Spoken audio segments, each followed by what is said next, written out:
watching you again, myself. Thank you for helping yourself. Smack you. So much. I just want you to do that. Sure. You just, my friend. Ross told me so many times I was doing Shit, I'm alive. hop off the boat. He's like, Curly? He says, no, it's not Curly's phone number. This is Curly's mother. Good afternoon, everybody.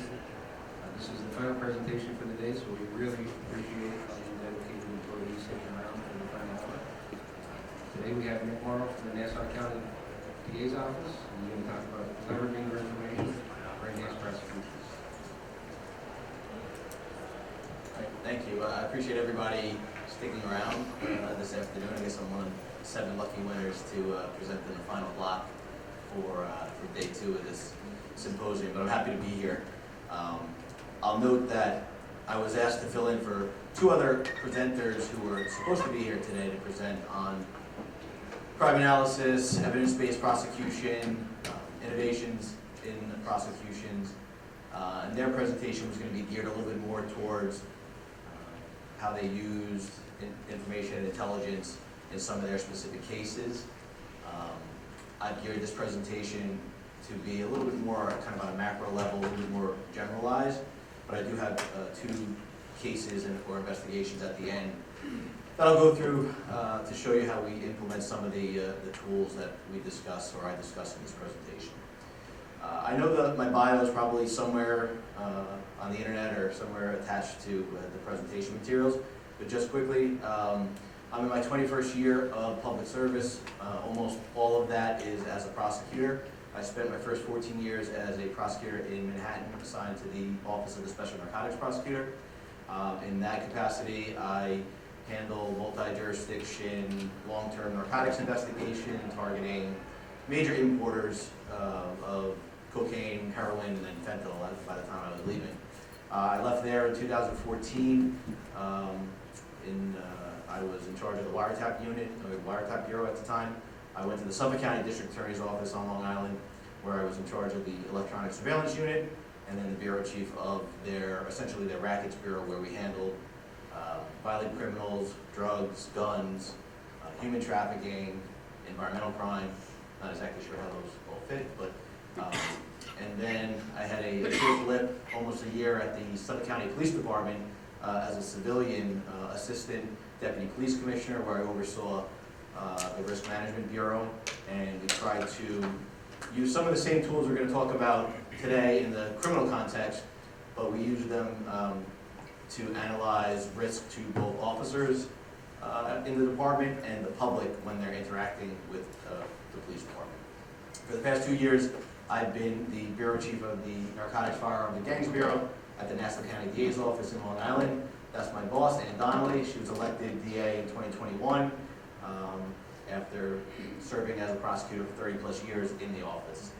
And those are just 2 cases that made news today that I'd like to highlight there. DA Donnelly is very aggressive in targeting violent crime drivers in the community in Nassau County, and very aggressive in pursuing narcotics traffickers who peddle their poison in our county. For those of you who don't know where Nassau County is, we're one of 2 counties on Long Island, and we share the island with 2 of the 5 boroughs of New York City, Queens and Brooklyn. And U.S. News and World Report just voted us the safest county in the country, and pretty proud of that, pretty proud to be a part of that. But I'll also note that, quite frankly, overall New York State's doing a great job. Out of the 25 top safest counties in the country, there are 8 counties from New York State listed. So I think everybody, that's probably attributable to a lot of the people in this room and the work that we do on a day in, day out basis. Also, I'll note that this year is Nassau County's 125th anniversary. Little fun fact. So today I'm going to talk about kind of 3 things: crime analysis and intelligence, like evidence-based policing, and innovations in prosecutions. What all 3 of these things kind of share, and the overlapping quality of all 3 of these topics, is really about information gathering.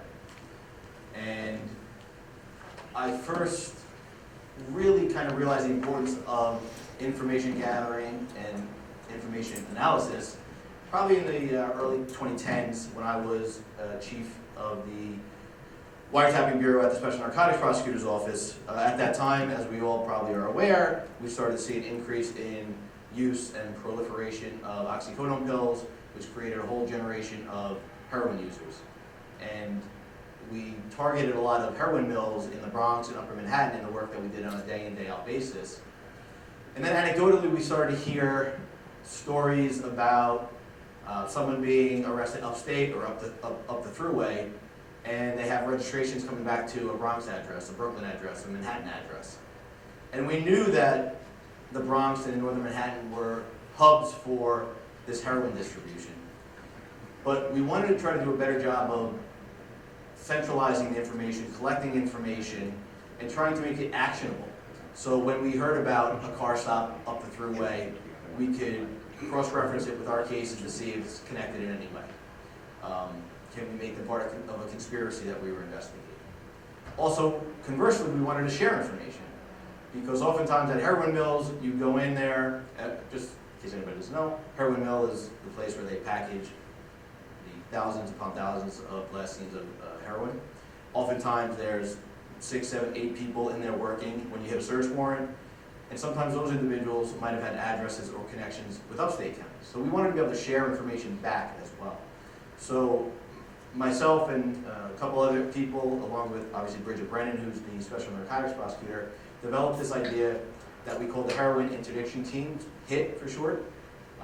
Little did we know that it would really quickly should have become FIT for Fentanyl Interdiction Team. But and the model of that unit, of that team, was to collect and share information throughout the state. And it was slow going at first, but almost 10 years later, it's been pretty successful in connecting the dots and connecting cases throughout the state. Eric Crabville, who's in charge of that unit now, has done an amazing job in proliferating the success of that bureau. And the biggest takeaway over the past 10 years is really the relationships that we've been able to cultivate with upstate counties, police department, sheriff's offices, DA's offices, and it's really helped the flow of information. And if you take away 2 takeaways from today. Number 1, the relationships that you make in symposiums like this, presentations like this, is really key to, I think, the successful investigation and prosecution of your cases, both in your jurisdiction and other jurisdictions. And the other takeaway is that information alone, as we'll discuss shortly, is not intelligence, right? So we'll get into that now. So again, the responsibilities of my bureau include summary arrests involving these types of crimes. So a police officer sees something on the street, they make an arrest for a drug case, they make an arrest for a gun. We'll handle those cases, those summary arrests, and we handle any violent or repeat offenders that maybe they have a lower level drug felony charge, but we'll handle it because they have a violent past. What we also try to do is proactive investigations with local, state, federal partners. We work with Hempstead Police Department, we work with the Nassau County Police Department. I thought Suffolk County had 1 million small departments, but Nassau County has like 1 million times 2 small police departments. We also work with state police and DEA, ATF, FBI. And throughout my career as a prosecutor, I found it most beneficial to have a prosecutor involved early in a case, early in an investigation. Not to call the shots, not to make decisions, but to add their expertise, their legal expertise, and how we may want the end product to look, add that to the beginning of the investigation, so that while we're collecting information, while we're speaking to witnesses, while we're doing debriefs, we can better position ourselves for successful prosecutions.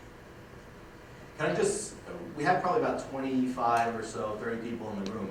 Just by a show of hands, so I get a sense of who's here. How many people are law enforcement officer, detective, investigator? Okay, so not too bad. How many are crime analysts? Okay, and the other people in the room, civilians who work in government jobs or Probation. probation? There you go. Okay. So good, we have a cross-section of the law enforcement community here, and I think that's pretty telling because, as I said before, the personal relationships you build along the way, those are the relationships you need to leverage to get the access to certain information to enhance your cases and investigations. Okay, so again, this is all about information gathering. So, what is intelligence? A lot of people, I think, believe that collecting, gathering information, data points, if you do that, well, you have a lot of intel to work on. I would tend to disagree based on my 20+ years experience. There are a lot of agencies out there that are great at collecting data and collecting information, but I think a lot of agencies need to work on how they look at that data, how they analyze that data. And that's, again, one of the biggest takeaways that I want you to have today. So intelligence to me is making sense out of the information that you do acquire. It's gathering information and analyzing the information, and only then can you call it intelligence. Because you have to ask yourself, what does the information you gather tell you? If you can't answer that question, then you don't have intelligence. You just have information that you can't take any action on. So think of that as you handle your cases. And the information is going to tell you the who, what, where, when, and why, right? Who are the crime drivers in the community? Who do you need to focus on? What types of crimes, what types of criminal conduct are they engaged in? Where's the crime occurring? And we'll show you some examples of maybe how to decipher that. And when does it happen? Happening early in the day, late at night, middle of the day. So only when you have the answers to those questions do you have true intelligence, and that intelligence can certainly inform your strategy. If you're a police department, where are you going to send resources to? When are you going to authorize overtime, or when are you going to set the schedule up? Maybe you need more people working at night, overnight during the day, and or vice versa. So the information that you gather has to be looked at closely through the help, hopefully, of an analyst. We'll get into their role shortly. And only when you take that step, you'll be in a position to really make good decisions, strategic decisions that'll help you efficiently attack the crime drivers in your jurisdiction. So I'm not reinventing the wheel here. This is not rocket science, but what are some of the sources of information that we need to be thinking about when you're taking on a new case or new investigation? Obviously, people, right? Human information. I have to stop myself from saying human intelligence because, again, to me, somebody can tell you something, but that in and of itself is not intelligence, it's just information. Until you have other information to corroborate it, then maybe you have some intelligence. Phones, cars, Bluetooth, Wi-Fi connections, social media, DMV, criminal history reports, LexisNexis, accurate searches, police department records, cell site location information or GPS coordinates, advanced timing data, which is a kind of emerging technology, data from an ME's office. I had to prepare a different presentation related to kind of targeting parents who may have kids in high school, warning them against the dangers of taking a pill and overdosing and dying under the DEA matter of one pill can kill. So I used overdose data from the ME's office to highlight which neighborhoods have the highest number of overdoses, which neighborhoods have the highest number of fatal overdoses versus non-fatal overdoses. And it's very telling in that presentation because when you put the data and plot it out using one of the tools I'll describe shortly, it really raises eyebrows because a lot of the communities you might not necessarily think had a problem were the ones in the top 5 or 10 locations for overdose deaths. Community complaints obviously is a huge piece of information to leverage. Basically, that last dot, again, is an infinite pool of information sources. You're only limited by your own imagination, maybe your own offices or agencies' resources as well. So how do we access that information? A few things to consider. Do we need to, like a phone company or a social media company, do we need to send a preservation letter? Most of these companies have retention time periods by which the information will no longer exist after 60 days, 90 days, something of that nature. Do we need to send follow that preservation letter up with a subpoena? Oftentimes, that's one possibility. Do we need to get a search warrant or a court order? And what's the standard going to be? Do we need to establish probable cause as the investigator and the prosecutor? Do you need to establish reasonable suspicion? These are all things you have to think about in terms of how you're going to access the information. Again, these are all various investigative tools that we use to access the information that's going to turn into intelligence. And again, it's only limited by the resources you have available, essentially. And again, I just highlight this last one, leveraging professional relationships, right? Oftentimes, our cases aren't clean, they're not neat, they don't fit into one small jurisdictional kind of shoebox. They often crossing county lines, village lines. I know Nassau County, you saw it on the map diagram before, we're a unique county. We are smack in the middle of Suffolk County and adjacent to Queens County. We have a lot of pass-through crimes. We certainly have our own crime, guns, drugs, and what have you. But we have a lot of guns that are destined for Suffolk County, have to traverse, obviously, our county. So we have many targets who reside in Suffolk County, but are dealing drugs, selling guns in our jurisdiction. We have people who are in Queens doing the same thing, selling drugs, selling guns in our county.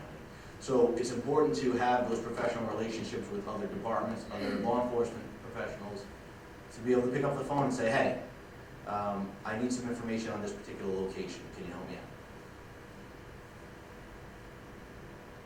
A few things to consider when we're talking about information gathering. How does advancements in technologies or technological capabilities help us? How does it hurt us? Oftentimes, with emerging technologies, we have potential access to better information, more definite information, more precise information. Maybe it's location information for a cell phone, for example. But can we get it? Is the phone company going to comply with the court order? Is Apple or Google going to comply with the court order that you send them when you're looking for geofence information with respect to Google? Or anything with respect to Apple? Most of the time the answer is no. Unless you're, maybe you can get some information out of an iCloud. But these are all things you have to think about. I still think, again, the primary importance is human information. Let me talk to somebody on the street who knows somebody who's involved or is involved themselves with the crime.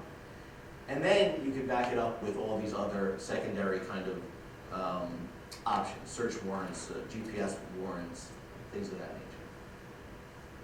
So one of the things our Bureau does, and we do this for all defendants that have cases in our Bureau, but we also handle throughout the whole office, is we conduct the debriefings. Anytime someone wants to come in and give information on narcotics trafficking or gun trafficking, it has to come through our Bureau, and one of my assistants sits in on that debrief. And again, we bring in gang investigation squad from Nassau County Police Department or narcotics squad detective, depending upon the nature of the information. And again, the one reason we centralize that information under my Bureau is so that we can connect dots. We can hear from the horse's mouth, so to speak, about certain subjects, certain targets, certain locations. And something can click, or we have a repository of certain information where we can cross-check addresses, names, phone numbers, and what have you. Because again, I still think, as far as starting investigations, human information is often the best. All right, so now let's say we've identified the sources of information, we did whatever court orders, subpoenas, that we needed to get the information, and now we have that information. What kind of tools are available to an analyst to turn that information into intelligence? And if there are analysts in the room and they haven't had any success using the tools that I described, again, feel free to raise your hand and add to the conversation. Now, the tools that are available to different agencies are going to vary, of course, based upon the size of an agency, often the budget of an agency. Many of us probably know software licenses can be extremely expensive. So oftentimes, even if an agency is able to acquire certain software, it's usually relegated to one or a handful of individuals with access to use it, which can be challenging. But if you have a good analyst working for your office, you're 10 steps ahead of the next person. They really add a lot of value to a case and investigation. We have one particular analyst in our office that I wish I could clone to at least 10 others, because she does so many things, and it's very helpful to not just our ongoing investigations, but helps the office in a lot of different respects. And I'll show you some of the charts she provided to me for this presentation. One particular tool, PLX, or I think it's a Penlink product. Basically, it helps with phone analysis. You dump phone information into the program, or you dump information you receive from a pen register and trap and trace order into the program. It can spit out frequency of phone calls, common calls. You could run certain numbers, cross-check it against the data that's in that system. Very helpful in terms of trying to connect co-conspirators with each other through phone numbers. But again, that's going to only be as good as the information behind the phone number, right? Most people, most bad guys will have a phone that's not subscribed to their name, and which creates other challenges. I2 is a program that creates link association charts, and I have an example of one that I'll show you shortly. Can be helpful, not my favorite, because a lot of those link charts often look like a bowl of spaghetti on a kitchen table. Page Vault, I've never used it in one of my cases, but my analyst has described it as a very important tool, a social media scraper essentially. It can, instead of using the old school approach of scrolling through somebody's social media and taking screenshots and saving those individual screenshots, it can basically scrape the whole social media account of a particular subject or a particular social media user. ARC Pro, I'm sure we've all used this, maybe knowingly, maybe not. It's a mapping and analysis tool, helpful to plot locations, heat maps, things of that nature. Celebrite and Axiom, used for cell phone search warrants if you're successful in getting into phones. You could also dump in data from other search warrant returns, and it can help present it in an organized fashion. NIBIN, very important tool, National Integrated Ballistics Information Network, provided to law enforcement through alcohol, tobacco, firearm, and explosives, ATF. Basically, what NIBIN does is match ballistics evidence across cases, jurisdictions, scenes. I'm sure everybody here probably has had some experience with that. eTrace, another tool provided through ATF, allows us to search serial numbers of known firearms to trace it back, hopefully, to its source of retail, the original point of retail, and the original buyer's information. And then G-guns in New York State, I think we have to required to document any gun that is recovered in New York State. I'm sure many people here are aware of it. All right, so what's the role of the intelligence analyst? Well, simply using the tools in the toolbox, right? Searching and preserving social media, cleaning data that you get from other sources, whether it's financial records, phone records, plotting that data in a way that makes sense. Maybe creating a database of information to cross-reference multiple cases, multiple data dumps. And one of the most important things is, again, creating visuals that me as a prosecutor will ultimately use in grand jury or at trial to help more clearly prove my point in trial, in my opening statements, in my direct examination, in my summation. I personally think it's very important as a prosecutor to sit down with your analyst. This will be more in terms of a post-arrest kind of use of some of these tools. Talk to your analyst, tell them what you are looking to do, what you want to accomplish with the data and information that you have, so that they're not just creating a chart based upon how they think that the information will be best presented, but so that they're helping you create data and visuals that are going to be helpful for you at trial, because it's based upon your vision and your goals. All right, so let's just, I just have a few slides that show some examples of the tools that we just described. Has anybody ever used heat maps or created heat maps in any of their cases or analysis? Anybody shout out, what type of data were you mapping when you used the heat source? Different things, GPS pings, Right. And obviously, the purpose of a heat map, these particular maps were not created for the purpose of a investigation or prosecution. These were actually created in support of grant funding, a grant application. And as you can see, they were tracking prosecution data in Hempstead, for three separate years, so that we could, make sure that when we applied for a grant, we had the information both on paper and through visuals to support the need for certain resources and funding. But yeah, heat maps can be very useful if you dump, let's say, data related to, community complaints, right? Where are all community narcotics cases? Where are those coming from? And if you do a heat map based upon that information, that locate those addresses, you could pinpoint your enforcement strategy as a police department or sheriff's office. You know where to flood the streets with police officers to try to attack the problem. So they can be very useful, and obviously you don't need to study these maps to know what they're saying because it's pretty apparent.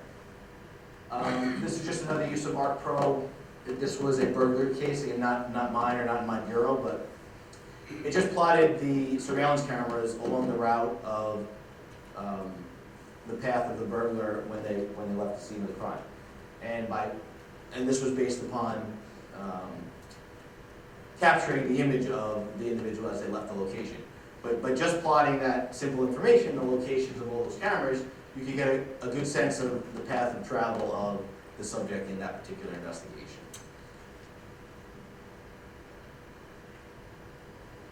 So this is one of those I2 link analysis charts I was talking about. Again, it is a great way to show connections between various data points across various data sets. But in my opinion, they can often get a little bit too confusing, and you really need to kind of look at these charts in sections or quadrants almost, so you can kind of focus your work and focus your attention. They can be helpful, obviously, in showing connections, let's say users of phone calls, who's calling whom, where people are meeting up, and again, try to establish connections between subjects of an investigation. This is PLX. Again, it takes cell phone data, and you can create common contacts. You can run a search for common contacts between various phone numbers, for various targets in an investigation. It creates hot lists, right, hot number lists, which phone numbers are being called most frequently. This is I think it's still a pretty basic tool, but it's a pretty good tool to use. This is just an example of the page vault again. So this particular social media page, or Facebook page, had over 187 pages. Could you imagine the effort it would have taken for an investigator or an analyst to go through and screenshot page after page after page after page of data and information? It would be burdensome, and quite frankly, not a good use of resources or time. So Page Vault is, again, I haven't used it for one of my cases, but my analyst says it's extremely helpful in collecting and preserving the data of social media. Okay, so I'm going to talk a little bit now about two cases. I have three there, but we're probably only going to get to the first two. The first case, People v. James Edwards, is an example of leveraging human intelligence really to start an investigation and continue an investigation. This James Edwards was a gun trafficker. We'll get into it in a minute. And we were able to leverage human intelligence to arrest him and charge him. The robbery investigation is, again, an example of using some new emerging tools available to law enforcement and investigators. And we'll have a video to show with that case as well, so we'll get into that. All right, so People v. James Edwards. This individual was arrested, I want to say 2 weeks ago. He was trafficking firearms in Long Beach, New York. Those of you who are not familiar, Long Beach is a city located within Nassau County, so it falls within our jurisdiction. They have their own police department. It's a smaller department. This particular case, again, we utilized members from the NYPD, the Long Beach Police Department, and ATF working together to come to a resolution. As I said, this started as a tip from a human source that a particular subject was selling illegal firearms. We were able to introduce a secondary source who then began purchasing firearms directly from that individual. To enhance the human information, we got pen registers trap and trace and GPS orders from the phones. Those who may not be aware, I'm sure we all are, but pen registers track the dial digits from a particular phone. Trap and trace tracks the phone numbers calling into a particular phone. And then GPS obviously shows coordinates, location coordinates for the phone. We also did a car GPS on that case because we thought our target may have been traveling down south, North Carolina, Virginia, Georgia, those areas to get the guns. Turns out he actually was not traveling out of New York, but he had other individuals he was working with. At the end of the day, we purchased 10 firearms and hundreds of rounds of ammunition, and then we recovered 3 additional firearms when we executed the search warrant. And we'll get into the knifing results in a second. So this, just kind of an interesting thing. So this is where the sales were taking place, where this yellow circle is. This is an apartment complex, and the target lived here. He basically come out of the apartment and do the transaction right here. Now, this was in direct line of sight from the Long Beach Police Department. So it was pretty brazen on the subject's part, on Mr. Edwards' part, that he was conducting these transactions pretty much out in the open. But we were able to use, fortunately, surveillance that was cameras that were on top of the Long Beach Police Department and get pretty good images of our subject. And then, another source of information being the CI and the camera that he was using got pretty good images of the transaction and the defendant. Again, all of this visual evidence, visual information corroborating what the human information was provided to us. One of the real important tools used in this case was NIBIN. So every gun that we purchased, the 3 guns that we recovered, and the search warrant were fired for operability, of course, and their shell casings were examined and put into NIBIN. One of the guns that were purchased was a privately made firearm, a ghost gun, no serial number, so we have no e-trace information on that. But the ballistics matched through NIBIN connected it to 2 shootings in 2022, so 2 years prior to this particular case. Another gun that was purchased was connected to 4 additional shootings in Nassau County. And it turns out that 3 of them were pending prosecutions with our office. So in leveraging the NIBIN hits in this particular investigation, we were now able to enhance 3 current prosecutions that are on the eve of trial. They now have the weapon that was used in that particular case and evidence connecting the gun to the crime that they are charged with. So a very important tool. NIBIN is a very important tool to use in your cases, because it may not only help your case, but it may help other active prosecutions. Interesting in this particular case, it was a little haphazard. It seems how he may have been getting the guns.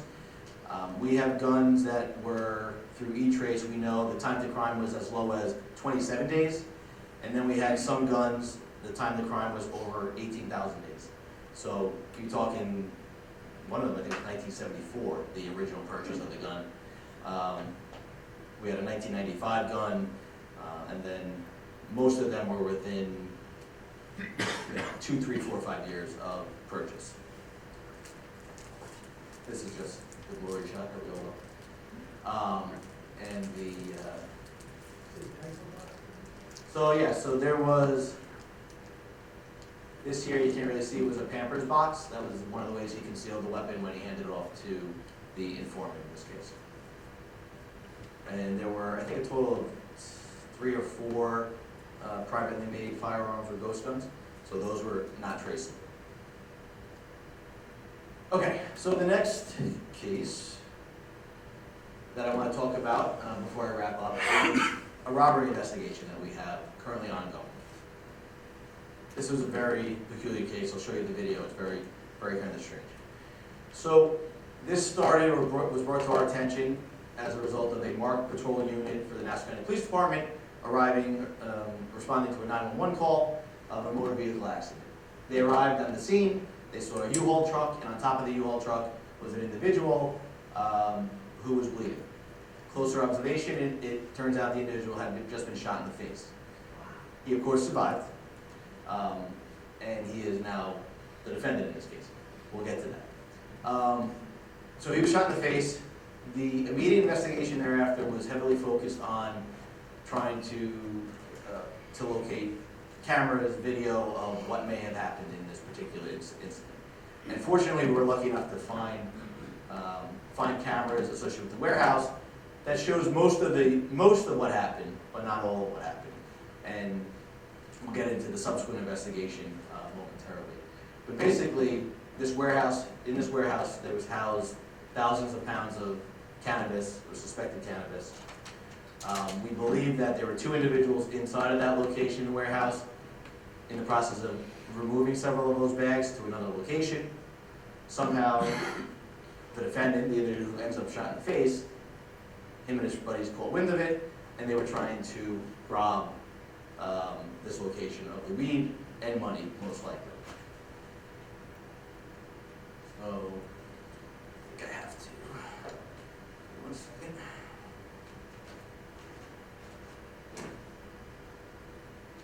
And I'm going to show you the video, and I'll tell you why it's important as to kind of what we're doing now, what information, data we're trying to collect now to help in the ongoing investigation.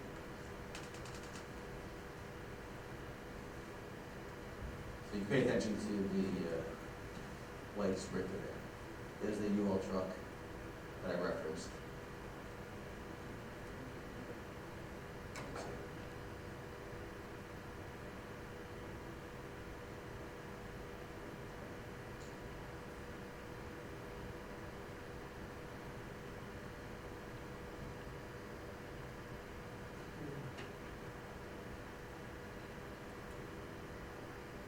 Actually, 1, 2, 3, 4, and a 5th person had originally gotten out of the front passenger seat.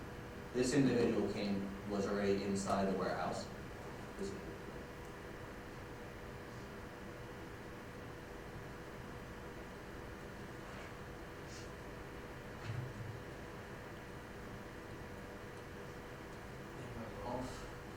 guys kind of already know. You saw two of the guys ran off this way. This guy comes back to check on his buddy. He's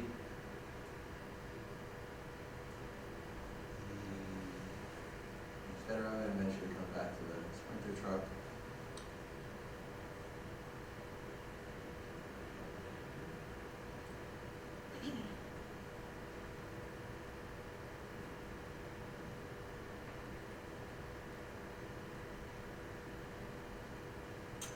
I wish the sound was working, but it's not.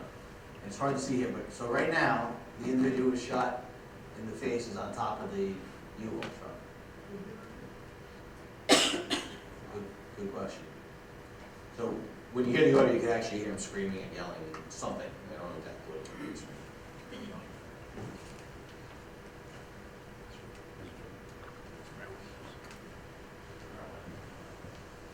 No.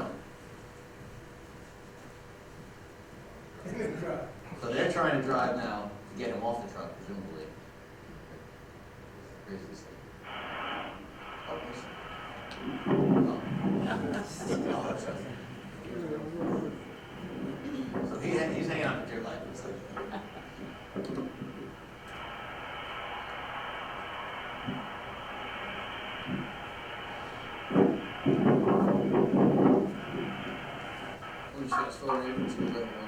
so then this other guy gets in this black truck. This truck ends up leaving. You can hear him on the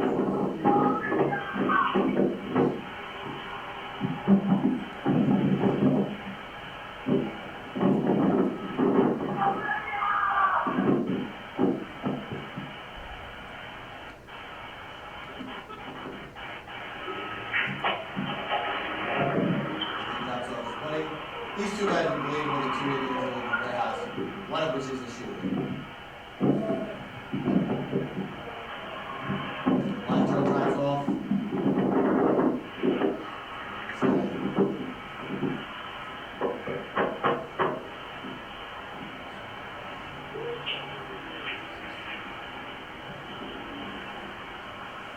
I can see the blood stains on the roof right there.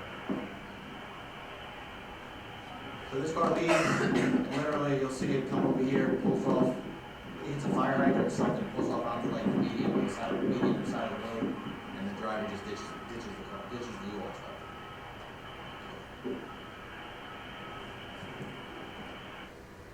So, let's see if I can put this over video. I'm working before, but I'll try it now.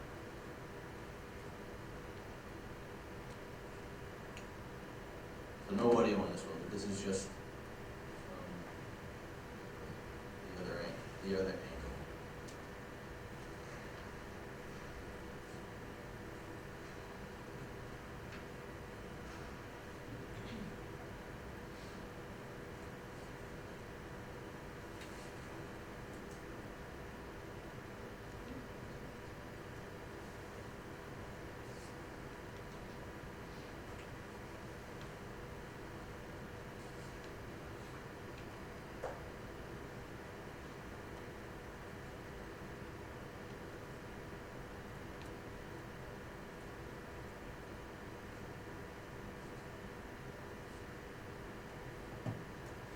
Alright, 11:05, I think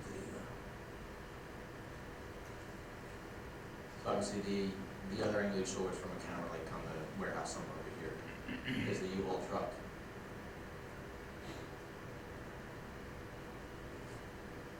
Couple seconds. See, this door just opens here, right? So someone was in this bay loading boxes of cannabis weed into this truck.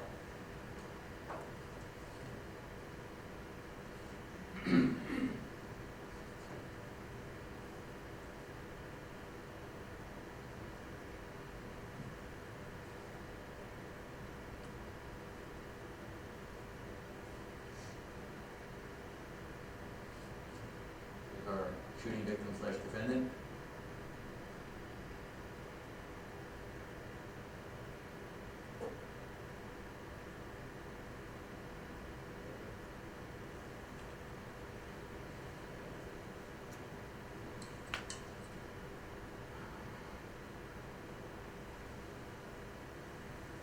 Audio's working. Let me put beginnings.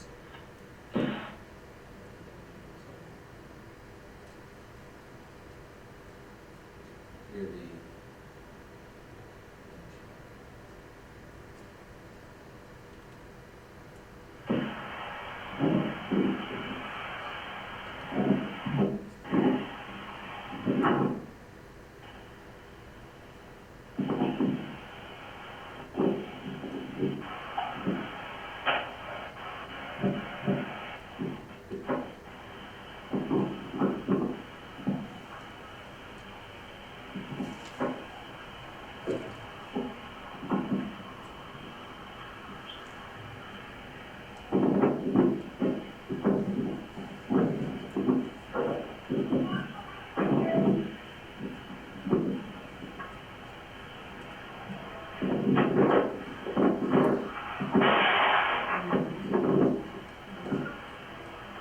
unmistakable shoot sound. Gotcha.